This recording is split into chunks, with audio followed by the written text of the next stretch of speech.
Got a minute, make it knit neat. Knit neat, Minit Mart. Saving minutes and money for you. Today's installment of Training Minutes, we're going to be trading on pizza. Every store has a pizza portioning chart. You want to use this as your reference or your recipe book to help you in making your pizza.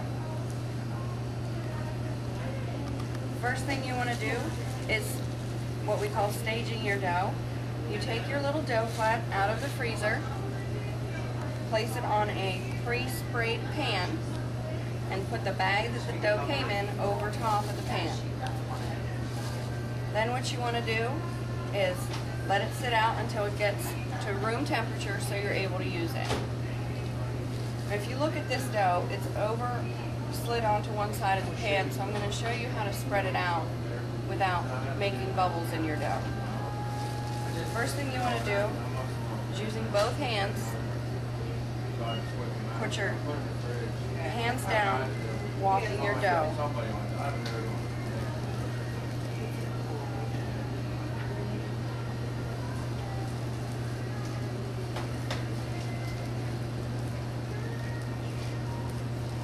And you want to continue to do that until you get your dough the whole width of your pan evenly.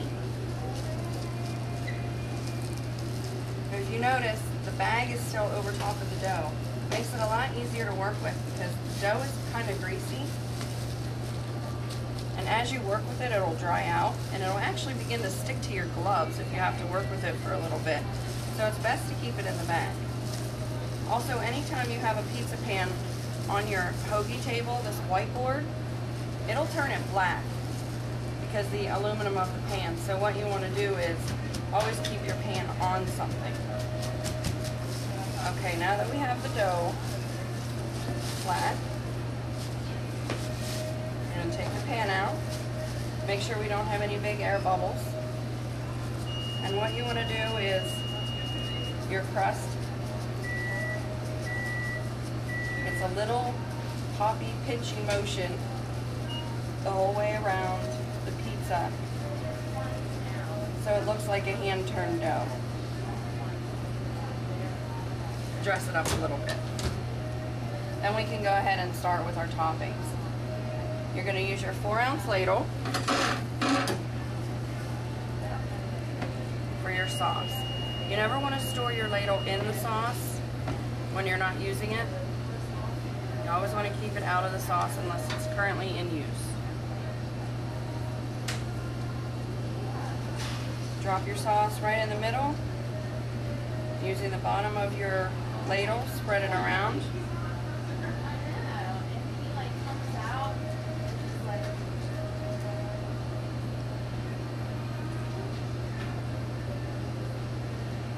Spread it evenly across the entire crust, going the whole way out to where you pinched it, but not covering the pinches because they're going to rise a little bit.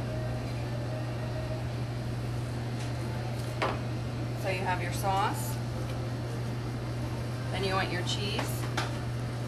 Each pizza that we make gets 3 cups of cheese, regardless of what else is on the pizza.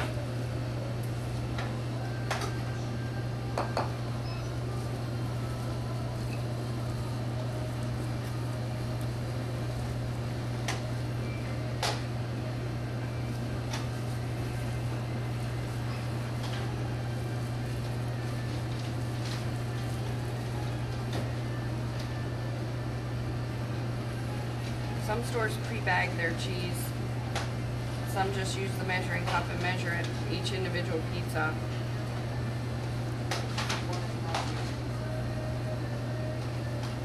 Then you're ready for your pepperoni. The easiest and best way to put the pepperoni on the pizza is in triangles. Start with one, come straight across it and make another triangle. Go to the opposite side and do it again across. Then in each empty space you fill in another triangle. What you're actually doing here is making 8 slices of pizza. So it'll be easy to cut because you'll see the separation.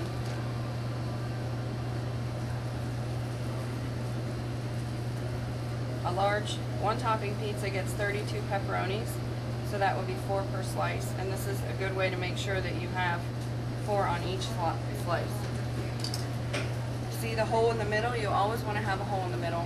When you cut this pizza, this center is going to be cut into 8 teeny weeny little pieces, so there's no reason to put anything there. It's not going to make it anyway. Then you shake your Italian seasoning over top.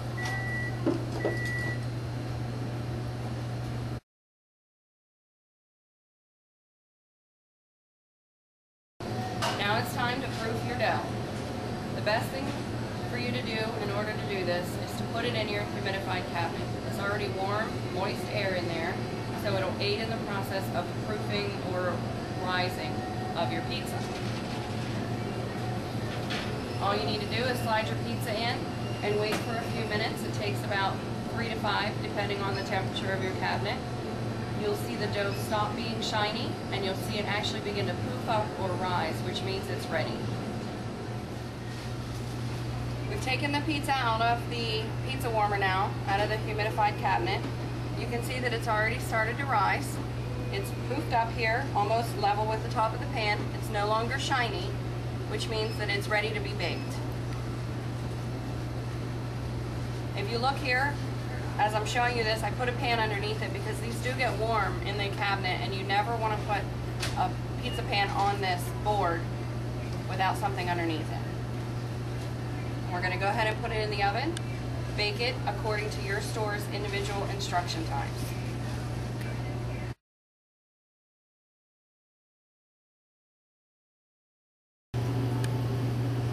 And our pizza timer has gone off. We're going to check our pizza.